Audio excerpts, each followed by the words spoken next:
শিক্ষার্থী বন্ধুরা, আমরা আমাদের লেসনের একেবারে শেষ পর্যায়ে। তবে লেসন শেষ করার পূর্বে আমরা প্রিন্টিং সম্পর্কে ধারণা নেব। আমরা যদি ফাইল মেনুতে যাই, ফাইল মেনুতে এখানে একটি অপশন রয়েছে, তা হচ্ছে প্রিন্ট উইথ প্রিভিউ।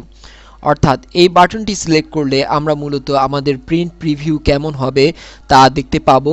এবং এখানে আউটপুটের কিছু অপশন রয়েছে। অ্যাডোব ফটোশপ যেহেতু ডিটিপি পাবলিকেশনের জন্য একটি সফটওয়্যার স্পেশালি, তাই অ্যাডোব ফটোশপে ডিটিপি পাবলিকেশনের জন্য কিছু স্পেশাল ফিচার রয়েছে। যেমন এখানে রেজিস্ট্রেশন মার্ক রয়েছে। আমরা যদি রেজিস্ট্রেশন মার্ক অন করে দিই তাহলে আমরা দেখতে পাচ্ছি যে আমাদের এখানে কিছু রেজিস্ট্রেশন মার্ক আমরা দেখতে পাচ্ছি, যা আমাদের মূলত ওই একই ধরনের CMYK যে রেজিস্ট্রেশন মার্কগুলো রয়েছে তার জন্য। অর্থাৎ আমরা যদি 4 কালারে আমাদের আউটপুট পেতে চাই, অর্থাৎ আমরা যদি 4 কালারের জন্য আমাদের পেজটিকে প্রস্তুত করতে চাই, তখন আমরা রেজিস্ট্রেশন মার্ক অ্যাপ্লাই করব, যাতে করে আমরা যখন 4টি আউটপুট নেব তখন এখানে রেজিস্ট্রেশন মার্কগুলোতে CMYK প্রতিটি পেজে তা উল্লেখ থাকবে যে এটি কোন পেজ, এটি কি সায়ান পেজ, ইয়েলো পেজ না ব্ল্যাক পেজ, তা মূলত পাওয়ার জন্য সঠিকভাবে এই রেজিস্ট্রেশন মার্কটি আমরা অ্যাপ্লাই করতে পারবো। তারপর এখানে যেই ব্যাপারটি রয়েছে যে কর্নার ক্রপ মার্কস, যে যখন নেগেটিভ মেলানো হবে, অর্থাৎ 4 কালার আউটপুটের জন্য অবশ্যই আমাকে ফিল্মে আউটপুট নিতে হবে। তো এই ক্রপ মার্কটির দরকার আছে, কারণ এই ক্রপ মার্কগুলো যখন একটি নেগেটিভ পেজের উপর আরেকটি নেগেটিভ পেজ ক্রপ মার্কিং মেলানো হবে, তখন যদি অ্যাপ্রোপ্রিয়েটলি মিলে, তখনই বুঝে নিতে হবে যে আপনার যে 4 কালার আউটপুট আপনি প্রেসে দিতে যাচ্ছেন তা কতটুকু অ্যাকুরেসি হবে।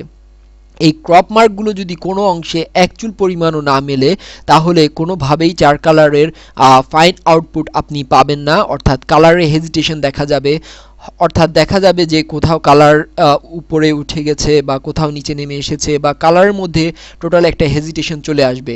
সো এই ক্রপ মার্কগুলো খুবই জরুরি, যে আলাদা আলাদা প্লেটে যেহেতু জিনিসগুলোকে অ্যাপ্লাই করা হবে, তাই ক্রপ মার্কের উপর ডিফাইন করেই ওই প্লেটে ইঞ্চি ওয়াইজ বসানো হবে এবং ওই প্লেটের উপর সেই ফিল্মের যে ছাপ তা নেওয়া হবে এই ক্রপ মার্কের উপর ডিপেন্ড করে।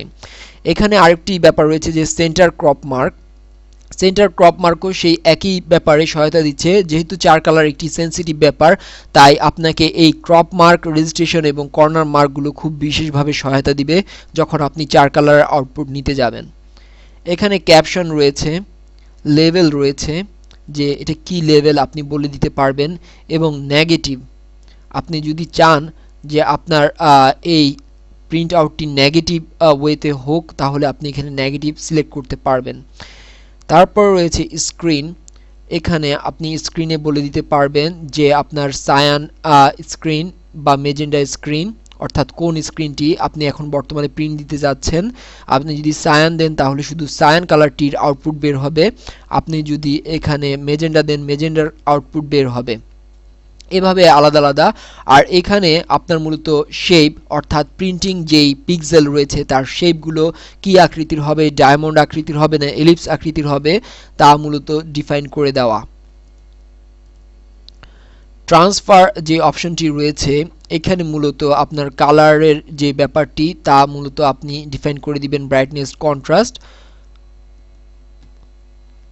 বর্ডার মার্ক, আপনি ইচ্ছে করলে বর্ডার মার্ক দিতে পারেন, আমরা বর্ডার মার্ক দিয়ে দিতে পারি। ব্লেড অর্থাৎ ক্রপিং, আমরা কোন অংশে থেকে ক্রপিং করব তা আমরা বলে দিতে পারবো। তো আপনারা যখন এই 4 কালার বা অ্যাডোব ফটোশপ প্রেস লেভেল ওয়ার্কগুলোতে নিজেদেরকে স্বাচ্ছন্দ্য বোধ করবেন, তখনই আপনারা এই সমস্ত অপশন সম্পর্কে আরও ক্লিয়ার আইডিয়া পাবেন। এছাড়া নর্মাল প্রিন্টিংয়ের জন্য normally by default Adobe Photoshop এই মুডেই থাকে।